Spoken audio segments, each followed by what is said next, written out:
Hello दोस्तों, नमस्कार। बहुत बहुत स्वागत है आपका एजुकेशन कीड़ा के डेली करंट अफेयर के वीडियो में। आज है 25 जून और आज के इस वीडियो में डिस्कस करेंगे 25 जून 2020 के जितने भी इंपॉर्टेंट क्वेश्चन हैं वो सारे। ठीक है दोस्तों, आगे बढ़ते हैं पहले क्वेश्चन की तरफ। पहला क्वेश्चन है कि निम्नलिखित में से किसे IFTAS के अध्यक्ष के रूप में नियुक्त किया गया है। ठीक है दोस्तों, मतलब who among the following has been appointed as the chairman of IFTAS। ठीक है, तो इसका आंसर दोस्तों रविशंकर। रविशंकर को IFTAS के नए अध्यक्ष के रूप में नियुक्त किया गया है। डिटेल देख लेते क्या है दोस्तों। IFTS का फुल फॉर्म है information finance technology and allied service. ठीक है, ये information finance technology and allied service, ये जो है इसका फुल फॉर्म है। ये जो है भारतीय रिजर्व बैंक की पूर्व स्वामित्व वाली सहायक कंपनी ने है बेसिकली। ठीक है, इन्होंने इसे रविशंकर जी को अध्यक्ष के रूप में नियुक्त किया गया है और डॉक्टर एन राजेंद्र को संगठन के CEO के रूप में नियुक्त किया गया है। ठीक है दोस्तों, तो मतलब आपको इस चीज़ का ध्यान देना है कि जो रविशंकर जी हैं, यानी कि रविशंकर हैं, इन्हें नियुक्त किया गया है अध्यक्ष के रूप में। ठीक है दोस्तों, और डॉक्टर एन राजेंद्र जो हैं उनको संगठन के CEO के रूप में नियुक्त किया गया है। ठीक है, तो बात तो ये, अगर RBI की, तो RBI की परीक्षा दृष्टिकोण से कुछ सवाल देख लेते हैं कि इसकी जो स्थापना हुई थी RBI की वो है 1 अप्रैल 1935 को। मुख्यालय है इसका मुंबई में और गवर्नर जो है इसके शक्तिकांत दास इसके गवर्नर हैं। ठीक है दोस्तों, आगे बढ़ते हैं अगले प्रश्न की तरफ। अगला प्रश्न है कि अनुभवी पत्रकार और पूर्व सांसद विश्वा मोहन गुप्ता, जिनका हाल ही में निधन हुआ है, किस राजनीतिक दल से संबंधित थे। ठीक है, वेटरियन journalist former MP Vishwa Mohan Gupta who has passed away recently was related to which political party. ठीक है, तो इसका आंसर दोस्तों ऑप्शन डी, वो कांग्रेस पार्टी से संबंधित थे। ठीक है, तो डिटेल देख लेते क्या। तो पूर्व सांसद और अनुभवी पत्रकार विश्वा बंधु गुप्ता का निधन जो हुआ है हाल ही में हुआ है, और जब उनका निधन हुआ था तो वो 93 वर्ष के थे। ठीक है दोस्तों, विश्वा बंधु गुप्ता जो है वो 1980 के दशक के दौरान कांग्रेस पार्टी से जुड़े थे और वह अप्रैल 1984 से लेकर के 1990 तक राज्यसभा में दिल्ली राज्य के प्रतिनिधित्व करने वाले सांसद भी थे। ठीक है, वह प्रेस क्लब ऑफ इंडिया के संस्थापक सदस्यों और अखिल भारतीय समाचार पत्र संपादकों के सम्मेलन के अध्यक्ष भी थे। ठीक है दोस्तों, तो विश्वा बंधु गुप्ता जी, ये आपको फोटो में आप देख पा रहे हैं, यही है, इनका हाल ही में निधन हुआ है और जब इनका निधन हुआ था तो ये 93 वर्ष के थे दोस्तों। ठीक है, आगे बढ़ते हैं अगले प्रश्न की तरफ। हाल ही में राष्ट्रीय विज्ञान फाउंडेशन के 15वें निदेशक के रूप में किसे नियुक्त किया गया है। ठीक है, who has recently appointed as the 15th director of the National Science Foundation. तो इसका आंसर दोस्तों सेतुराम। ठीक है, सेतुराम जी है, इनका आंसर है। डिटेल देख लेते हैं इनका क्या है। ठीक है, तो एरिजोना स्टेट यूनिवर्सिटी के कार्यकारी उपाध्यक्ष के रूप और मुख्य अनुसंधान और नवाचार अधिकारी सेतुराम पंच। ठीक है, इनका शॉर्ट फॉर्म में इन्हें पंच कहा जाता है और इनका पूरा नाम जो है पंचानथन है। ठीक है, तो सेतुराम पंचानथन की अमेरिका सीनेटी द्वारा सर्वसम्मति से पुष्टि की गई और राष्ट्रीय विज्ञान फाउंडेशन के 15वें निदेशक के रूप में इन्हें जो है वो नियुक्त किया गया है। ठीक है दोस्तों, ये फ्रांस कोर्डोवा की जगह लेने वाले, इससे पहले की मतलब इस पर्टिकुलर पद पे कौन थे, वो थे फ्रांस कोर्डोवा। ठीक है, और ये है नेशनल साइंस फाउंडेशन। ठीक है दोस्तों, आगे बढ़ते हैं अगले प्रश्न की तरफ। अगला प्रश्न है कि निम्नलिखित में से किस स्थान ने राज्य को खोजने के लिए स्मार्टफोन और नेविगेशन उपकरण में उपयोग करने वाले एक चिप जिसका नाम है ध्रुवा विकसित किया है। ठीक है, तो which of the following institution has developed a chip Dhruva to be used a smartphone and navigation device to find a location. तो इसका आंसर दोस्तों IIT बॉम्बे ने हाल ही में एक चिप का जो है वो डिस्कवर किया है, बनाया है उसको, जिसका नाम क्या है ध्रुवा। ठीक है, ध्रुवा। डिटेल्स वैसे इसकी देख लेते क्या है। तो IIT बॉम्बे, जैसे कि मैंने आपको बताया, ने एक देसी रिसीवर चिप ध्रुवा विकसित किया हुआ है जिसका उपयोग स्मार्टफोन और नेविगेशन डिवाइस में देश के भीतर स्थान और मार्ग की खोजने के लिए किया जा सकता है। जैसे बेसिकली आप जानते भी होंगे, आप गूगल मैप आपने देखा होगा।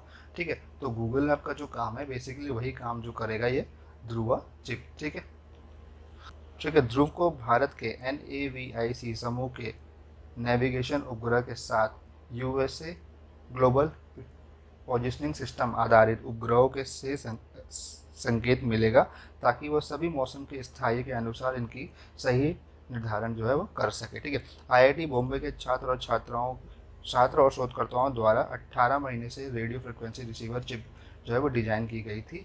यह कई आवृत्ति बैंड में कर सकता है और कमजोर संकेतों को संभाल सकता है। ठीक है दोस्तों, ये जो है वो चिप का जो है वो दिया है और ये आईआईटी मुंबई में इसकी खोज की गई है। ठीक है दोस्तों, आगे बढ़ते हैं अगले प्रश्न की तरफ। अगला प्रश्न है कि पीपीई सूट का क्या नाम है, मतलब what is the name of PPE suit जो गुणवत्ता वाले पीपीई सूट किट की चल रही देशव्यापी मांग को पूरा करने के लिए राष्ट्रीय अनुसंधान विकास निगम द्वारा लाइसेंस प्राप्त हुआ है, जैसे हाल ही में। ठीक है दोस्तों, तो इसका आंसर है नवरक्षक। ठीक है, नवरक्षक क्या है? नवरक्षक एक तरीके से एक नया पीपीई सूट है, जो कि ब्रीथेबल पीपीई सूट भी इसे कहा जाता है। इसे कहा जाता है कि ये इंडिया का जो है पहला ब्रीथेबल सूट है, क्योंकि पीपीई किट जो है वो ऐसा चीज़ है जहाँ पे सांस लेने में डॉक्टरों को काफ़ी तकलीफ होती है, तो इसीलिए जो है अब इसको एक नया पीपीई किट निर्माण किया है, जो कि जिसे कहा जा रहा है वो इंडिया का जो है फर्स्ट ब्रीथेबल पीपीई किट है। डिटेल देख लेते हैं इसकी। और नेशनल रिसर्च डेवलपमेंट कॉर्पोरेशन यानी कि एनआरडीसी ने 5 एमएसएमई, ठीक है, एमएसएमई ग्राहकों के लिए पीपीई सूट का निर्माण पता नवराक्षक के रूप में नामांकन किया। ठीक है, वो 5 एमएसएमई कौन है उसके डिटेल्स हमने इसके अंदर दे दी हैं आपको। ठीक है, ये 5 एमएसएमई है जिसे जो है नेशनल रिसर्च डेवलपमेंट कॉर्पोरेशन ने पीपीई किट बनाने की जो है वो लाइसेंस जो है प्राप्त कर दिया। ठीक है, एक साथ, और डिटेल्स है कि एक साथ लगाए गए ये 5 निर्माता प्रतिवर्ष 10 मिलियन से अधिक पीपीई किट उत्पादन करने की योजना बना रहे हैं। ठीक है दोस्तों, ये पाँचों जो है एमएसएमई ये मिल करके जो ये पीपीई किट तैयार करेंगे और इनका अनुमान है कि 10 मिलियन पीपीई किट हर साल उत्पादन करेंगे। ठीक है, आगे बढ़ते हैं अगले प्रश्न की तरफ। अगला प्रश्न है कि अगले 2 वर्ष में भारत ने निकट पूर्व यूएनआरडब्ल्यूए में फिलिस्तीन शरणार्थियों के लिए संयुक्त राष्ट्र राहत निर्माण एजेंसी को कितना रुपए देने की प्रतिज्ञा की है। ठीक है दोस्तों, तो इसका आंसर है $5 मिलियन। ठीक है, डिटेल्स देख लेते हैं इसकी। UNRWA इसका फुल फॉर्म क्या है? United nation relief and work agency for Palestine refugee. ठीक है, तो भारत ने आने वाले 2 साल में संयुक्त राष्ट्र राहत और निर्माण एजेंसी के लिए फिलिस्तीन शरणार्थियों के लिए निकट पूर्व में 10 मिलियन, सॉरी दोस्तों 10 नहीं, $5 मिलियन अमेरिकी डॉलर का योगदान करने की घोषणा की है। ठीक है दोस्तों, यह कहते हैं कि UNRAW को समर्थन की आवश्यकता है, जैसे कि हम सब जानते हैं फिलिस्तीन रिफ्यूजी के लिए। ठीक है, और यहीं पे श्री मुरलीधरन ने कहा है कि जब कुछ देशों ने धन वापसी लिया, मतलब कि कोविड-19 की वजह से कुछ ऐसे देश थे जो अपना आप सबको पता है कि कोविड-19 की वजह से सारी के सारी अर्थव्यवस्था सारे देश की खराब है। इस वजह से कुछ देश जो है वो उन्हें पैसा नहीं दे पाए हैं, तो भारत ने उस वक्त 2018 में 1.25 मिलियन अमेरिकी डॉलर से $5 मिलियन अमेरिकी तक वार्षिक प्रतिज्ञा की थी। ठीक है, और उसी के दौरान जो है फिर उन्होंने इस वर्ष भी जो है $2 मिलियन का वितरण जो है अभी तक कर दिया है, और जल्द ही वो उन्होंने शीर्ष $3 मिलियन का भुगतान जल्दी कर देंगे। मतलब इस साल भी वो फिर से $5 मिलियन जो है वो फिर से UNRAW को देंगे। ठीक है, उन्होंने कहा है कि भारतीय नियमित रूप से अनुकूल प्रेक्षण कार्यक्रमों के अलावा फिलिस्तीन युवाओं को अधिकारियों को 250 वार्षिक छात्रवृत्ति प्रदान भी करेंगे। ठीक है दोस्तों, और ये वर्तमान परियोजना अनुदान लगभग $72 मिलियन का जो है वो बताया जा रहा है। ठीक है, अगर इसकी बात करें UNRAW की फॉर्मेशन कब हुआ था, मतलब ये बना कब था? ये बना था 8 दिसंबर 1949, यानी कि 70 साल पहले ये इसकी स्थापना हुई थी। इसका हेडक्वार्टर है अमान, जॉर्डन एंड गेज, मतलब 3 जगह पे इसका हेडक्वार्टर है, जो कि पैलेस्टीन अथॉरिटी संभालती है। ठीक है, आगे बढ़ते हैं अगले प्रश्न की तरफ। एज पर मूडीज, ठीक है, मूडीज जो है वो एक तरीके से रेटिंग कंपनी आप कह सकते हो इसको, जो रेटिंग प्रोवाइड करती है। ठीक है, अनुसार मूडीज के अनुसार भारत की जीडीपी 2020 में कितने प्रतिशत कम होने की उम्मीद है? तो इसका आंसर क्या है दोस्तों? 3.1%। ठीक है, 3.1% प्रतिशत कम होने की उम्मीद है 2020 में जीडीपी। ठीक है, डिटेल्स देख लेते हैं इसकी। तो मूडीज इन्वेस्टर सर्विस ने 2020 के में भारतीय अर्थव्यवस्था को 3.1% कम करने का अनुमान जो है वो लगाया है, और सीमा पर चीन के साथ संघर्ष की आशंका भी एशियाई क्षेत्र में बढ़ते भू राजनीतिक जोखिम का सुझाव देता है। ठीक है, जहां देश भू राजनीतिक गतिशीलता में बदलाव के लिए विशेष रूप से असुरक्षित है। ठीक है दोस्तों, तो बेसिकली जो है मूडीज ने बताया है कि जो भारत का जो जीडीपी रहेगा वो लगभग 3.1% नीचे जा सकता है 2020 में। और साथ ही साथ उन्होंने कहा है कि जो चाइना के साथ इस वक्त जो है हमारी जो, आप सबको पता होगा, आप सब न्यूज़ में देख ही रहे होंगे कि हमारे जो चाइना के साथ इस वक्त जो है ज़मीन से रिलेटेड जो है वो काफ़ी विवाद चल रहा है, ठीक है। पेंगोंग लेक के पास लद्दाख में जो है वहाँ पे काफ़ी विवाद चल रहा है। उसी की वजह से जो है इसकी और जो है गिरने की अनुमान लगाई जा रही है, ठीक है। इससे पहले अप्रैल में भारत की जो वार्षिक वृद्धि थी वो 0.2% की वृद्धि हुई थी, जबकि कोरोना वायरस महामारी के कारण, ठीक है, व्यवधानों को ध्यान में रखते हुए पूर्व अनुमान को तेजी से संशोधित किया जा रहा है, ठीक है। हालांकि मूडीज ने 2021 में अर्थव्यवस्था को लगभग 6.9% की वृद्धि दर्ज करने की उम्मीद भी की हुई है, ठीक है। लेकिन ये डिपेंड करता है दोस्तों, ये रेटिंग्स जो है वो बदलती रहती है अर्थव्यवस्था के साथ साथ, तो ये बस एक अनुमान लगाया जाता है, ठीक है। ग्लोबल मैक्रो आउटलुक, ठीक है, आउटलुक ने 2020-2021 ने अपने जून के अपडेट में मूडीज ने कहा है कि उसने भारत के लिए 2020 के विकास के पूर्वानुमान को संशोधित किया है। मतलब उन्होंने जो पहले लगाया था उसका फिर से दोबारा से उन्होंने ठीक किया उसको, क्योंकि आने वाला डेटा जो है कोरोना वायरस की सीमा को दर्शाता है, ठीक है। जैसा कि मैंने आपको कहा कि कोरोना वायरस की वजह से जो है अर्थव्यवस्था जो है वो फिर से ऊपर नीचे हो रही है, तो ये एक बेसिकली बस एक अनुमान है, कोई भी इसमें कोई मतलब फिक्स डेटा नहीं है, ठीक है। आगे बढ़ते हैं अगले प्रश्न की तरफ।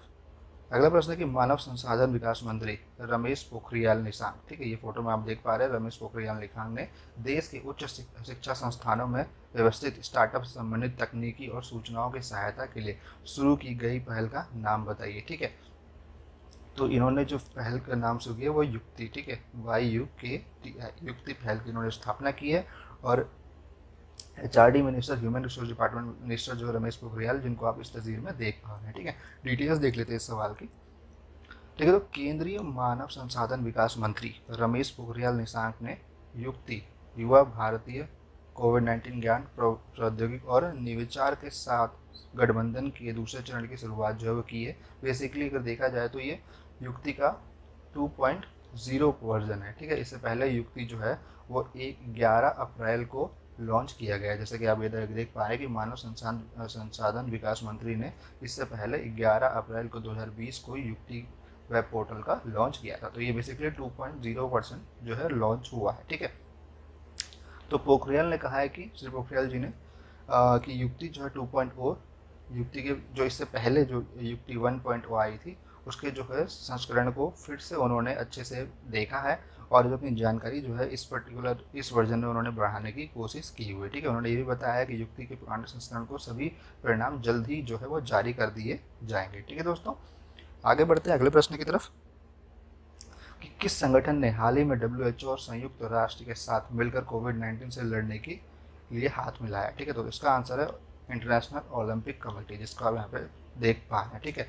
तो इसका जो स्थापना वो कब हुई थी, वो स्थापना हुई है 23 जून 1984 में, लगभग 126 साल पहले, ठीक है। ये किस टाइप का फेडरेशन है, स्पोर्ट्स फेडरेशन है। इसका हेडक्वार्टर कहाँ है, ठीक है, हेडक्वार्टर इसका स्विट्जरलैंड में लेवजेन में, ठीक है।